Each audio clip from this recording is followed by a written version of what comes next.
जो मैं आपका गुरुजी आपका सादर नमस्कार करता हूं। और आप जानते ही हैं हम नवोदय के बारे में जानेंगे। वैसे नवोदय पूरा भारत देश के लेवल की परीक्षा है और भारत देश के लेवल की परीक्षा के लिए पास करने के लिए भी उस स्तर पर हमें ज्ञान भी होना चाहिए। आप तो जानते ही हैं 3 स्तर का हमारे पास ज्ञान है, 3 पाठ्यक्रम भी हैं, हिंदी, मानसिक योग्यता और गणित। अब हम आपको डिटेल से बता रहे हैं। याद रखिएगा कि जब भी हमें किसी परीक्षा को पास करनी होती है तो उसमें दिमाग की नहीं, उत्साह की ज़रूरत होती है। अगर आप में उत्साह है तो अपने आप पढ़ाई होगी। जिद्दीपन पैदा कीजिए कि मुझे ये पढ़ना है, मुझे रटना है, मुझे ये याद करना है। और सबसे बड़ी बात है निर्णय ले लीजिए, मुझे सीखना है।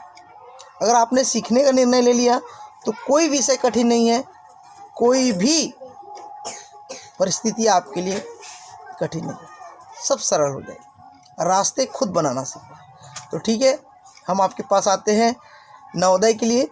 हिंदी भाषा में आप जानते ही हैं कि हिंदी भाषा को पढ़ना है जिसमें 2 कहानी, एक महापुरुष की जीवनी और एक पर्यावरण विज्ञान और प्रौद्योगिकी संबंधी गद्यांश हैं। गद्यांश मतलब कहानी टाइप का। उसी गद्यांश को पढ़कर वही से उत्तर देना है और उसमें से 2-4 जो प्रश्न आएंगे वो व्याकरण से संबंधित होंगे, चाहे वो संज्ञा से हो, पर्यायवाची शब्द हो या विलोम शब्द हो या मुहावरों से। तो सबसे पहले हम उस गद्यांश को पढ़ेंगे जो एक कहानी टाइप का रहता है, छोटा सा। उस कहानी को पढ़ने के बाद उस प्रश्न को पढ़ेंगे। उस प्रश्न से उस कहानी से मिलाएंगे कि इसका उत्तर कहाँ है। फिर उसके 4 विकल्प दिए रहेगा, फिर उसका पता वही विकल्प में से चले जाएगा। जैसे हम सबसे पहले कोई गद्यांश पढ़े। शासकीय प्राथमिक शाला मार्री में के प्रधान पाठक का नाम श्री किशन श्याम कुंवर है। अगर प्रश्न में आया कि आपके प्रधान पाठक का नाम क्या है, तो विकल्प में भी आएगा, 4 विकल्प में, कोमेन साहू सर, मुकेश कुमरे सर, किशन श्याम कुंवर सर, सुनीता देवांगन। तो आप कौन सा लगाएंगे, ABCD। अब समझ आया कैसे आपको लगाना है। तो गद्यांश को पढ़ने की ज़रूरत है। गद्यांश को ध्यान से पढ़ेंगे, प्रश्न को समझेंगे, उसका उत्तर अपने आप उसी गद्यांश से मिल जाएगा। अब आते हैं आपको मानसिकता योग्यता के। 50 नंबर बहुत मायने रखता है। और वो मानसिक योग्यता क्या है, आकृति से संबंधित। विभिन्न प्रकार की आकृतियाँ, हमारे हाथों से बनी आकृतियाँ, आप तो जानते हैं। उसका सिलेबस में वर्गीकरण, समान आकृति, आकृति पूर्ण करना, श्रृंखलाबद्ध, छिपी हुई आकृति, कागज को मोड़ना, दर्पण, वर्गवृत्त को पूर्ण करना, ये है।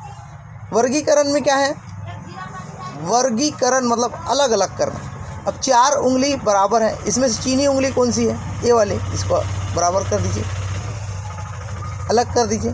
समान आकृति ढूंढना मतलब फोटोकॉपी आकृति ढूंढना, सेम से। जैसे 2 ये पेंसिल है, ऐसी पेंसिल और कहीं पर बनी होगी, उसको ढूंढ लीजिए। आकृति पूर्ण करना, कुछ आकृतियाँ जो होती है वो आधी अधूरी होती है, मतलब 1/3 के भाग में होती है, तो उसे हमें 1/4 के भाग में पूर्ण करना पड़ता है। जैसी ऊपर की आकृति बनी वैसी नीचे की आकृति बना लेंगे, या दाएं की आकृति जो बनी वैसी बाएं आकृति बना लेंगे। उत्तरमाला में आंसर शीट में वो आ जाएगा आकृति। श्रृंखलाबद्ध आकृति, कोई श्रृंखलावर्ती होती है, 1 गोला, फिर 2 गोला, फिर 3 गोला, फिर उसके बाद कौन सा गोला आएगा, 4 गोला, हो गया, लाइन से जा रहा है। छिपी हुई आकृति को निकालना है। टी लिखाया है, अब वो ऐसी आड़ी तिरछी आकृति में टी लिखाया होगा कहीं ना कहीं, उसको ढूंढना है। दर्पण वाला दाएं से बाएं चलता है, ये मेरा इधर दाएं है तो उधर बाएं रहेगा। तो कुछ आकृति ऐसी होती है, अक्षरों से संबंधित आकृति होती है दर्पण में, शब्दों से संबंधित आकृति होती है, अंग्रेजी भाषा के शब्दों से आधारित होती है, गणित के अंकों के आधार पर आधारित होती है। कैपिटल लेटर यानी स्मॉल लेटर से आधारित होती है, उसको आपको पहचानना है।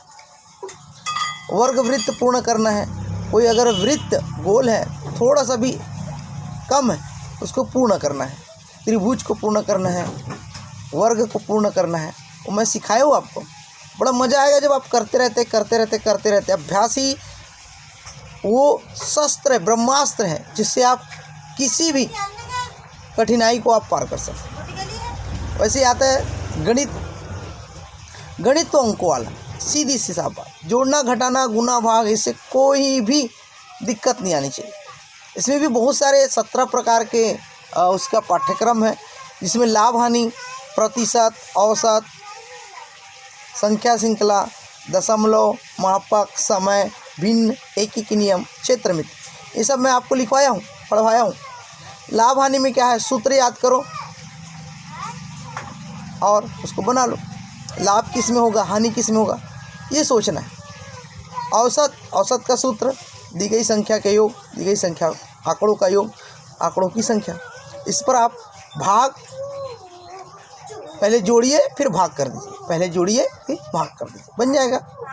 दशमलव में आप एक अंक के बाद दशमलव लिखा है, उसका जोड़ना घटाना, 7.7 गुणित 7.7 धन 7.007 धन 7.007। अभी तीनों को जोड़ दिए, दशमलव कहाँ लगाएं, एक अंक के बाद आ रहा है दशमलव, लगा दिए जोड़ने के बाद। भिन्न, अंश बटे हर, एकीक नियम में तो आप जानते ही हैं। मापक, समय, क्षेत्र मिति में समकोण, न्यून कोण, अधिक कोण, वर्ग, वृत्त, आयत, परिभाषाएं लिखवाया हूँ। जब आप अभ्यास करते रहते हैं तो बहुत अच्छे तरीके से आ जाता है। तो मेरी शुभकामनाओं के साथ ऑल द बेस्ट।